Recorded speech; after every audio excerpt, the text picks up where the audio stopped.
اپنی نئی اننگز کھیلنے کے لیے جیت کا عزم لے کے. آپ ادھر جیل کی طرف نہ دیکھیں, جیل کی طرف میں بات نہیں کر رہی, میں لندن والی فلائٹ کی بات کر رہی ہوں کہ وہاں سے بھی ایک ساتھ کرکٹر آ رہے ہیں. ایک بہت بڑے کرکٹر جو ہیں وہ تو جیل میں ہیں, اور اگر آپ نے نواز شریف صاحب کو کرکٹ کی کیٹیگری میں ڈالنا ہے تو وہ کہتے ہیں میں کرکٹ کھیلتا رہا ہوں. کرکٹ جو ہے مجھے خود شرف حاصل ہوا ہے لارنس گارڈن لاہور کے اندر, ان کی وہ جب کرکٹ کے لیے آتے تھے تھوڑی سی ان کی پریکٹس دیکھنے کا.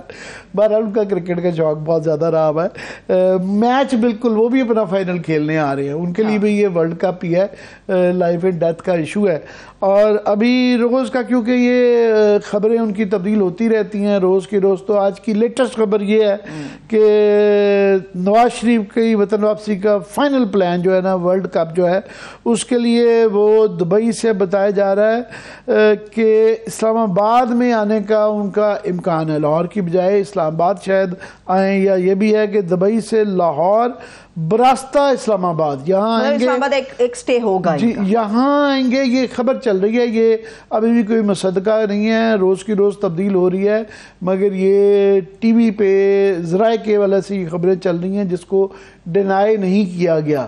سو یہ کوئی بھی مصدقہ نہیں ہے, یہ خبریں وہ ہیں جو سارا دن ٹی وی پہ چلتی رہی ہیں اور اس کو انہوں نے کوئی اس کو ڈینائی نہیں کیا. سو اس لیے اب آج تک کی ابھی تک کی جو خبریں گردش کر رہی ہیں وہ یہ ہے کہ وہ دبئی سے اسلام آباد کے ذریعے لاہور جائیں گے.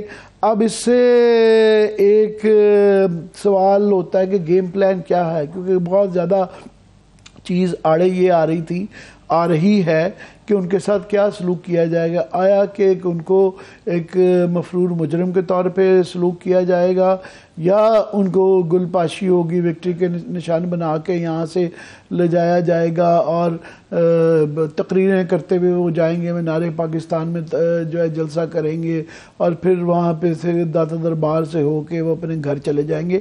سو یہ کوشچن ہے. اس کے اوپر جو ہے میں ایک اور سوال آپ سے کر رہی تھی, جو گیم پلان ہے وہ تو دبئی میں 3 دن کے قیام کی جو باتیں ہیں وہاں پہ گیم پلان کو حتمی شکل نہیں دے دی جائے گی, اسلام آباد کیا کرنا ہے؟ ابھی اسی لیے میں نے کہا یہ حتمی نہیں ہے, یہ ذرائع کے حوالے سے چل رہی ہیں, جب ہوگا تب ہوگا.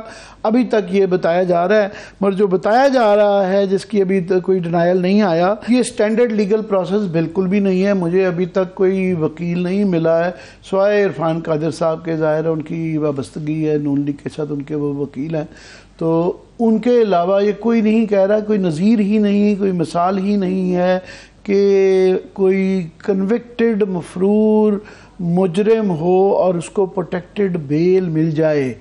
یہ جو کہہ رہے ہیں کہ پہلے بھی ملتی رہی ہیں, جیسے کہ ساگ ڈار صاحب کو ملتی رہی ہے, یا حمزہ شہباز شریف کو ملی, شہباز شریف صاحب کو بھی ملی, ان کو ملنے کی امکان بہت زیادہ جو پاسبلٹی تھی اس کی وجہ تھی کہ یہ ان کے انڈر ٹرائل تھے, ان کے مقدمات چل رہے تھے اور ماتحت عدالتوں میں چل رہے تھے. نواز شریف کنوکٹڈ ہیں, جب تک وہ اپیل میں ضرور ہیں, جب تک وہاں سے ان کی کنوکشن ختم نہیں ہوتی تو وہ کنوکٹڈ ہیں, یعنی مجرم ہیں.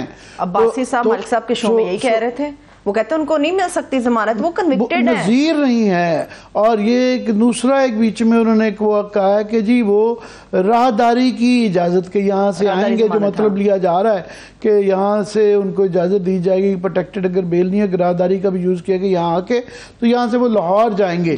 تو وہ بھی ایک بڑی نظیر ہوگی ہے کہ جی اسٹینڈرڈ پروسیجر ہے, بالکل بھی اسٹینڈرڈ پروسیجر نہیں ہے. اگر ایسا ہوگا تو پھر بہت زیادہ سوالات کیے جائیں گے, یہ رول آف لا اور کہ جناب یہ کس طریقے سے یہ گنجائش نکالی گئی.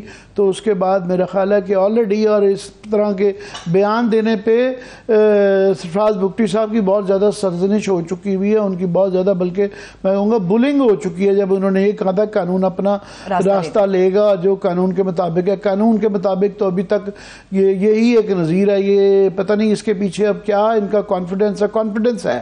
اور جو آ رہے ہیں بڑے وہ اسٹائل سے آ رہے ہیں کہ وہاں پہ اس کا ایک تو ٹائٹل رکھا ہوا ہے امید پاکستان, اس چارٹر طیارے کے اوپر ہے, اور اس پہ اندر جو ہے کارکنان جو چیدہ جو کارکنان اور وہ نہیں, ابھی تو یہ بتایا جا رہا ہے کہ دبئی سے آئیں گے, پتہ نہیں لندن سے کون کون آئیں گے, پھر دبئی آئیں گے, دبئی سے پھر یہاں آئیں گے.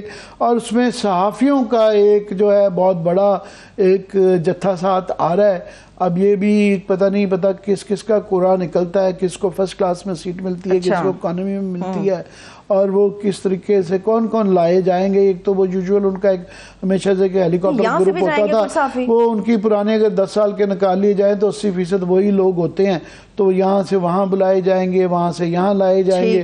تو وہ ایک تو یہ بھی دیکھنا ہے کون کون سے صحافی جاتے ہیں, اور میں اس سے یہ نہیں کر رہا, اس کے اندر جو ایک پروفیشنل ریکوائرمنٹ بھی ہے, کچھ تو سارے ہی وہ ہیلی کاپٹر گروپ والے نہیں ہیں کہ ایک پروفیشنل ریکوائرمنٹ ہی. بہرحال ایک بہت بڑا پولیٹیکل ایونٹ ہے, اس کے اندر ایک خبریت ہے کہ وہ آئیں گے تو کیا کہتے ہیں, کیا باتیں ہوتی ہیں ان کے ساتھ, یہاں پہ کیا سلوک ہوتا ہے. ایک تو بالکل وہ ایک اس میں ایک جائز بات بھی ہے, مگر یہاں پہ ایک طریقہ کار نون لیگ کا خاص طور پہ رہا ہوا ہے کہ ان کا ایک ہمیشہ ایک من پسند صحافیوں کا ایک جتھا رہا ہوتا ہے, جو کہ ہر ٹور میں نواز شریف صاحب ان کو لندن, نیو یارک, ہر جگہ پہ لے کے جاتے تھے, اور ان کا کام دن رات جو ہے ان کی قوالی کرنا ہوتا تھا, اور وہ آج بھی الحمدللہ قوالیاں کرتے ہوئے نظر آ جاتے ہیں. سو وہ ایک گرینڈ سٹائل میں امید پاکستان کے نام سے یہاں آئیں گے. اور اس کے لیے ایک اور سجاد میں خبر آئی ہے کہ اس سے پہلے جو تھے نا کہ ان کے استقبال کے لیے چھوٹے چھوٹے یہ جو جس طرح شادرہ کے اندر کیا گیا چھوٹی چھوٹی جلسیاں ہو رہی تھیں, تو وہ انہوں نے ورکر کنونشن کے نام پہ چھوٹے جلسے تمام منسوخ کر دیے ہیں, کیونکہ بڑے جلسہ جس طریقے سے ایون انہوں نے بڑا بھی جو کر لیا اس کے اوپر بھی بڑے سوال آئے کہ جی وہاں پہ گڑ کے چاول اور وہ ولیمہ تھا, تو انہوں نے کہا اس سے جو ہے بلکہ وہ کرنا مینٹین کرنا بھی مشکل ہے, اور اس سے بیڈ پریس بھی زیادہ آ رہی ہے, تو لہذا وہ منسوخ کر دیا. تو اب سارا یہ بڑے بڑے جلسے کے لیے, بڑے استقبال کے لیے تیاریاں ہیں. اب جو اس کے لیے عرفان صدیقی صاحب بڑے مدبر آدمی ہیں, لکھنا بھی بڑا اچھا جانتے ہیں, انہوں نے جو لیٹسٹ اب اس کا بیانیہ بنایا ہے, نعرہ جو دیا ہے, انہوں نے کہا جی ہمارا نعرہ ان کے آنے کا امید پاکستان کے نام سے ہوگا, اور اس کا مقصد پارلیمنٹ کو عزت دو, پارلیمنٹ کی بالادستی کو تسلیم کرو, اور عوام کا حق کے راہی دہی استعمال کرو. تو بورڈ کو عزت دو کو انہوں نے کہا, اس سے بہت نیگیٹو پریس آتی ہے, منفی آ جاتی ہے, اور لوگ کہتے ہیں کہ جناب شہباز شریف صاحب نے اس کا مطلب ہی بدل دیا ہے کہ وہ پہلے ایک اس کے اندر سے اینٹی اسٹیبلشمنٹ کی بو آتی تھی کہ جناب یہ ووٹ کو عزت دو کا مطلب یہ ہے کہ وہ لوگ جو کہ عزت نہیں لے رہے, سلیکٹڈ امپورٹڈ ٹائپ کا نظام بناتے تھے, تو یہ ان کے خلاف لگتی ہے, وہ برا نہ منا جائے. تو انہوں نے کہا پارلیمنٹ کو عزت دو. اب اس کے اوپر بھی سوال آ جاتے ہیں. ایک سوال میں کر دوں پھر ہم آگے بڑھیں گے. میرا سوال یہ, آپ نے جلسے منسوخ کرنے کے حوالے سے بات کی, جلسیاں جو آپ نے کہا کہ جلسیاں واقعی جلسیاں ہی ہیں.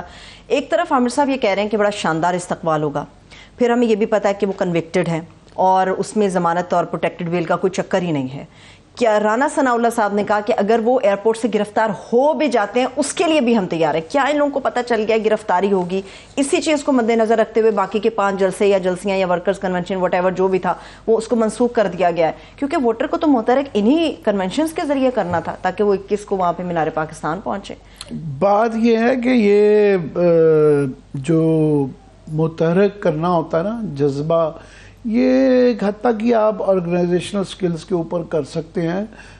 جب لاسٹ ٹائم بھی آئے تھے اور وہ ووٹ کو عزت دو گلا, تو آپ کو یاد ہے کہ لوگ اکٹھے وہاں بھی نہیں ہوئے تھے, پھر اپنی حکومت کے دوران نہیں آئے, تو ابھی تو ان کے اوپر جو ہے حکومت بھی اپنی نہیں ہے, مقدمات بھی ہیں, پھر ابھی حال ہی میں نیب کی ترامیم ہٹ کے مزید نیب کے کیسز بھی کھل گئے ہیں.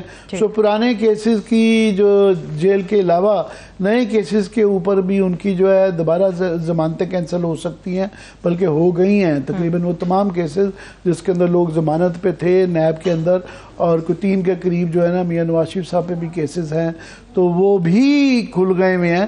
تو ایسے حالات میں وہ ظاہر ہے وہ تو یہی کہیں گے جی تیار تو ہر سیاستدان ہر قسم کی صورتحال کے لیے ہوتا ہے, مگر یہ بہت بڑے سوالات ہیں کہ وہ آئیں گے. اور ساتھ میں یہ نعروں کے اوپر میں مزید بات کرنا چاہوں گا کہ پارلیمنٹ کی بالادستی کو تسلیم کرو, کہ اس سے پھر دوبارہ ہر چیز سے منفی مطلب نکل آئے گا کہ اس کا مطلب ہے کہ ابھی پارلیمنٹری کو یہ کہہ رہے ہیں. ابھی بھی ان سے یہ نہیں ہو رہا کہ انہوں نے مزاحمت کسی نہ کس طریقے سے شو کرنا چاہ رہے ہیں, وہ مفاہمت بھی شو کرنا چاہ رہے ہیں کہ ہم چونکہ اب پسندیدہ اب ہم ہیں, ہم فیوریٹس ہیں, یہاں تک کہ اتنا زیادہ فیوریٹزم کا وہ کروا رہا ہے, پی ٹی وی پر ان کے جلسے دکھائے جا رہے ہیں اور ان کا یہ کانفیڈنس بتا رہا ہے کہ پروٹیکٹڈ بیل ملے گی اور گرفتار کیا ہی نہیں جا سکتا, چانس ہی نہیں ہے, ڈاکٹر صاحب کہہ رہے ہیں.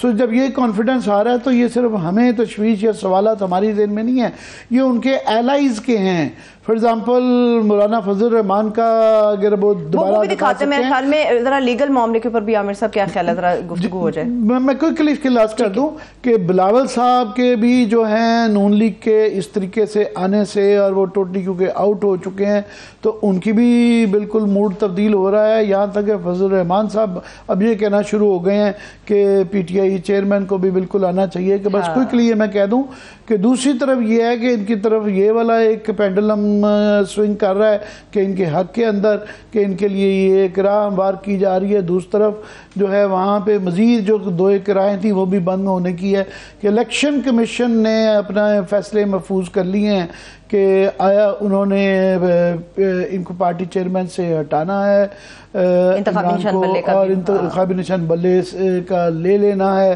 اور کیا کیا کرنا ہے. تو یہ ایک وہاں سے بھی سلسلہ جاری ہے. سو دیکھتے ہیں ہاؤ اٹ گوز. صحیح ہے، ٹھیک ہے. چلیے لیگل معاملے کی طرف ہی چلتے ہیں. اس وقت ثاقب بشیر 92 نیوز کے اسپیشل کورسپونڈنٹ ہیں اور سپریم کورٹ آف پاکستان کو کور کرتے ہیں پریکٹس اینڈ پروسیجر ایکٹ کے حوالے سے. انہیں کئی بار ہم زحمت دے چکے ہیں اپنے پروگرام مقابل میں. آپ کو ویلکم کرتے ہیں. تھینک یو سو مچ ثاقب بشیر. جی ثاقب کیونکہ اس کیس کو بہت زیادہ فالو کر رہے ہیں اور ان کی بڑا ایکسپیرینس بھی ہے اور بڑی مدبر بات کرتے ہیں.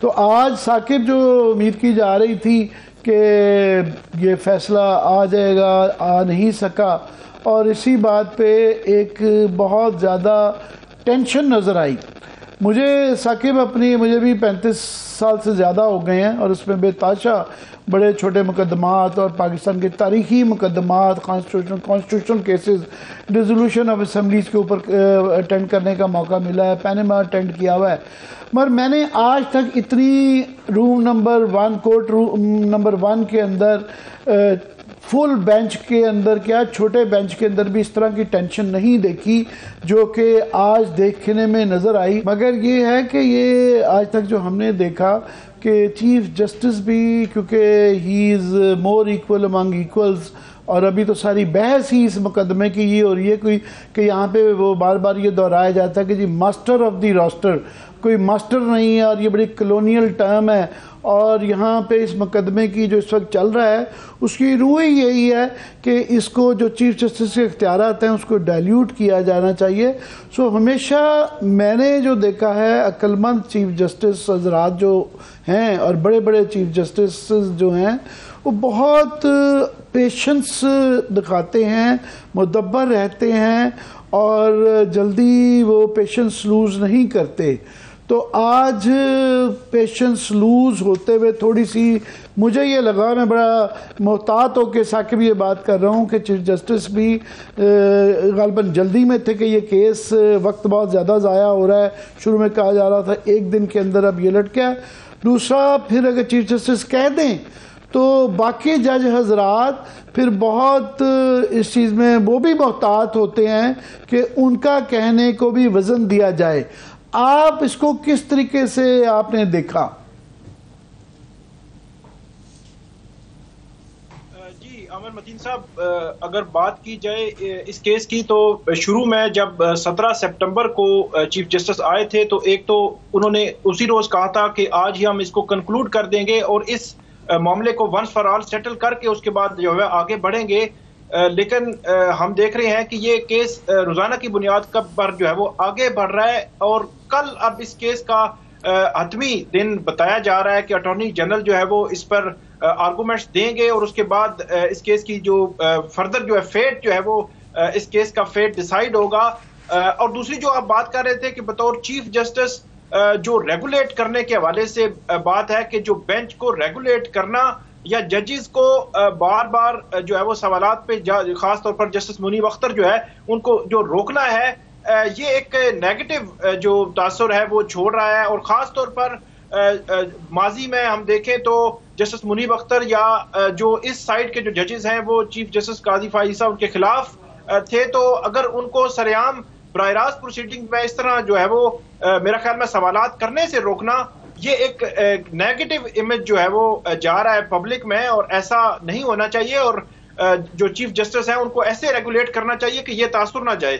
ایک اور بات میں کروں گا کہ کل کیونکہ یہ supreme court practice and procedure act جو ہے اس حوالے سے ایک جو چیز سامنے آئی ہے وہ بڑا کلیئر ویو ہے 15 ججز میں سے 7 جو ججز ہیں ان کا بڑا کلیئر ویو سامنے آ چکا ہے، اور بظاہر ایسے لگتا ہے کہ supreme court practice and procedure act جو ہے وہ اس کے خلاف یہ 7 ججز موجود ہیں، اور دوسری طرف کے جو ججز ہیں ان کی تعداد بظاہر کم ہے، اور 3 جو ججز ہیں ان کا جو پوائنٹ آف ویو کیا ہوگا وہ بڑا جو ہے وہ امپورٹنٹ ہوگا۔ صرف میں ایک پوائنٹ آپ کو دے دیتا ہوں کہ اس میں جو چیف جسٹس ہیں، جسٹس طارق مسعود ہیں، جسٹس منظور علی شاہ ہیں، محمد علی مظہر ہیں، اطہر من اللہ ہیں، جسٹس یحییٰ آفریدی ہیں، اور اس کے علاوہ جسٹس جمال مندوخیل، یہ 7 ججز ہیں جو پریکٹس اینڈ پروسیجر ایکٹ کے حق میں یہ ججز جو ہے وہ ان کے ویوز آ چکے ہیں، اور بظاہر ایسے لگتا ہے کہ یہ فیصلہ ان کے حق میں ہی دیں گے۔ لیکن دوسری طرف جسٹس اعجاز الحسن ہیں، جسٹس منیب اختر ہیں، مظاہر علی اکبر نقوی ہیں، اور جسٹس عائشہ ملک ہیں، یہ 4 ججز اس کے خلاف بظاہر جو ہے وہ ان کا ویو ہے، لیکن جسٹس امین الدین خان، جسٹس اظہر رضوی، جسٹس شاہد وحید اور جسٹس مسرت العالی، ان 4 ججز نے جو ویو ہے ان کا جو ہے وہ دونوں طرف کا بظاہر جو ہے وہ لگتا ہے، لیکن ان 4 جو ججز جن کا ویو دونوں طرف کا لگتا ہے، اگر ان میں سے ایک جج بھی جو ہے وہ 7 ججز کی طرف جاتا ہے تو وہ 8 ہو جائیں گے، اور 8-7 سے بھی اگر فیصلہ آئے تو جو میجارٹی ہے، جو اکثریتی فیصلہ ہے، وہ ایگزسٹ کرے گا اور وہ پریویل کرے گا، اور وہی جو ہے وہ آگے بڑھے گا۔ ایک اور جو پوائنٹ ہے، آج بھی جب فیصل صدیقی آج جب آرگومنٹس دے رہے تھے ایم کے جو وکیل ہیں، ان کا بنیادی پوائنٹ تو وہ یہی تھا کہ وہ supreme court practice and procedure act کو جو ہے وہ مکمل طور پر سپورٹ کرتے ہیں، لیکن اس کے باوجود بھی جو جسٹس منیب اختر ہیں، جسٹس اعجاز الحسن ہیں، جن کے پوائنٹ آف ویو یہ ہے کہ اگر پارلیمنٹ اس قسم کی کوئی بھی قانون سازی، کوئی بھی جو ہے رولز اگر بنائے گی سپریم کورٹ کے لیے، تو وہ سپریم کورٹ کے اندرونی جو معاملات ہیں ان میں مداخلت ہے، اور خاص طور پر جسٹس اعجاز الحسن نے آج یہ کہا کہ یہ جو عدلیہ کی آزادی ہے اس کو بھی ہرٹ کرے گی اگر پارلیمنٹ کے اس طرح کے رولز جو بنانے کو ہم جو ہے وہ اگر مان لیں، اور فیوچر میں کوئی اس قسم کی جو ہے وہ ڈیولپمنٹ ہوگی تو وہاں سے رولز بن کے آ جائیں گے، اور یہ افیکٹ کرے گا بڑا لانگ ٹرم۔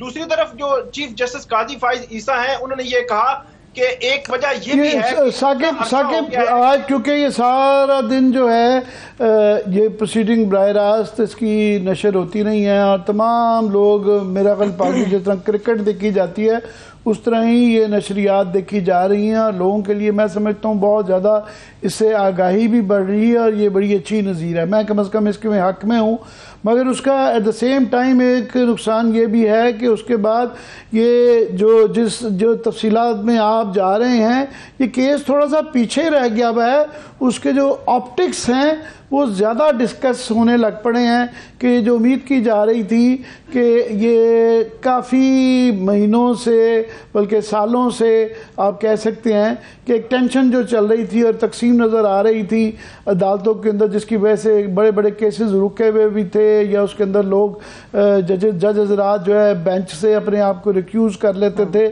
تو یہ جو امید تھی کہ اب نئی ایک شروعات ہوگی اور یہ تقسیم ختم ہوگی، تو کم از کم آج کل پرسوں بھی ایسا رہا، 2 شکایتیں رہیں۔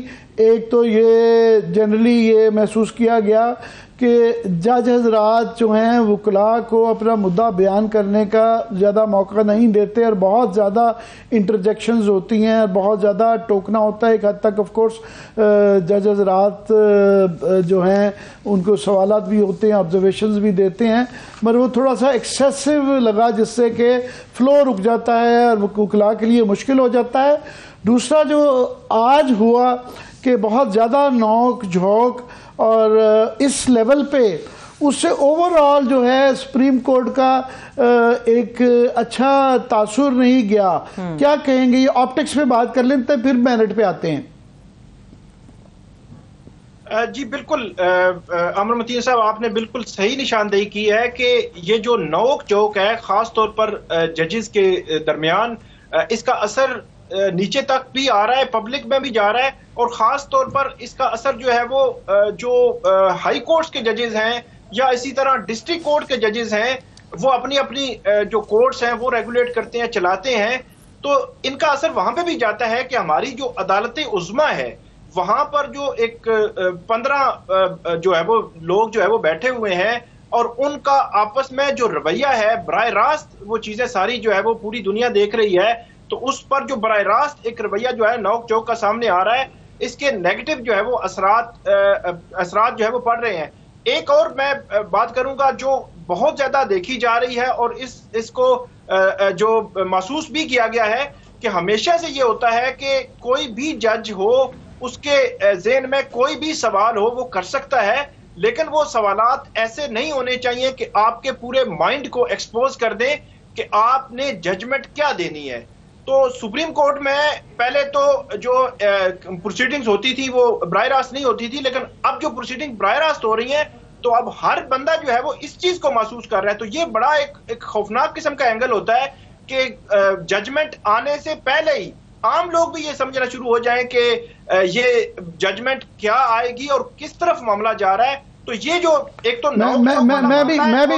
میں بھی یہ ضرور کہوں گا کہ ہمیں بہت ہی زیادہ ہم محتاط ہیں کہ یہ بتائیں کہ کل کو کیا فیصلہ ہوگا، یہ 7-8 ہوگا، 5-10 ہوگا یا کیا ہوگا. زیادہ ہم یہ کہہ سکتے ہیں کہ اسی مدعے کے اوپر کیونکہ 8 جج حضرات نے پہلے اس کیس کو اسٹے دیا تھا اور کوئی 5 جج ہیں جنہوں نے اس کی بنیاد پہ کہ جب تک اس کا فیصلہ نہیں ہوا اپنے آپ کو ریکیوز کیا تھا.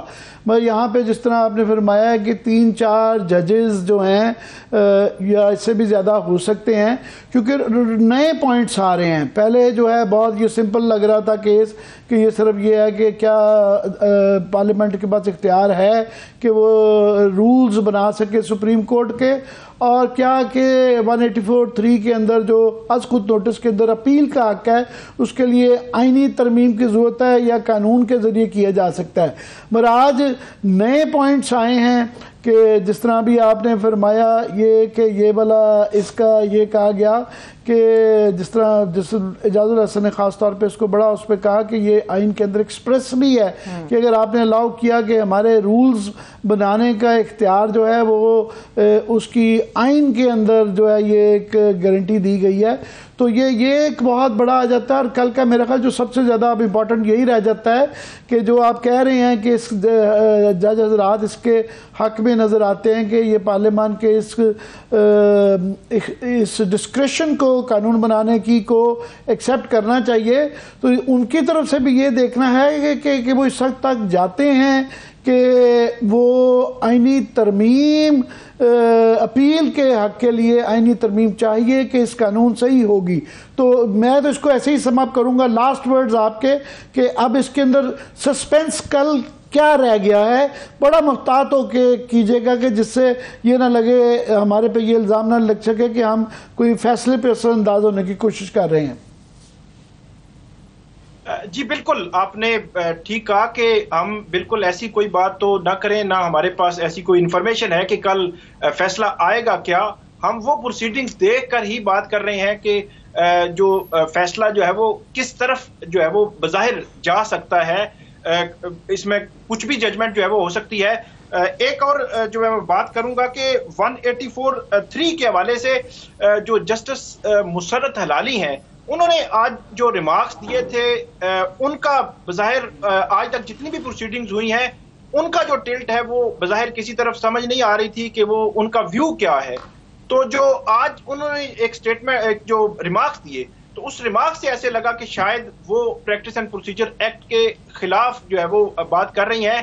لیکن جو ججز یہ کہہ رہے ہیں کہ پارلیمنٹ کو سپریم کورٹ کے اندرونی معاملات میں مداخلت نہیں کرنی چاہیے وہ اس چیز پہ کنونس ہیں کہ جو رولز بنائے گئے ہیں پریکٹس اینڈ پروسیجر ایکٹ میں وہی رول سپریم کورٹ خود بنا سکتی ہے. اور اگر یہ کوئی ایسی صورت بن گئی کہ supreme court practice and procedure act کے خلاف درخواستیں جو ہے وہ اگر منظور ہو گئی اور وہ پریکٹس اینڈ پروسیجر ایکٹ ختم ہو گیا تو اس کے باوجود سپریم کورٹ جو ہے وہ اس حوالے سے رولز بنائے گی اور اس رولز بنانے کے حوالے سے 15 کے 15 جج جو ہے وہ بالکل بہت بہت شکریہ. وہ رولز بنانا کیا رول تو بن چکا آلریڈی ہی کہ یہ جو موجودہ بینچ ہے اس کے اندر جو ہے چیف جسٹس صاحب نے مشاورت کے ساتھ یہ بنایا گیا ہے 3 ممبر کا آلریڈی مشاورت کا بینچ تو بن چکا ہے. وہ تو رول تو آلریڈی ان پریکٹس بھی آ چکا ہوا ہے اس میں تو کوئی شک نہیں ہے.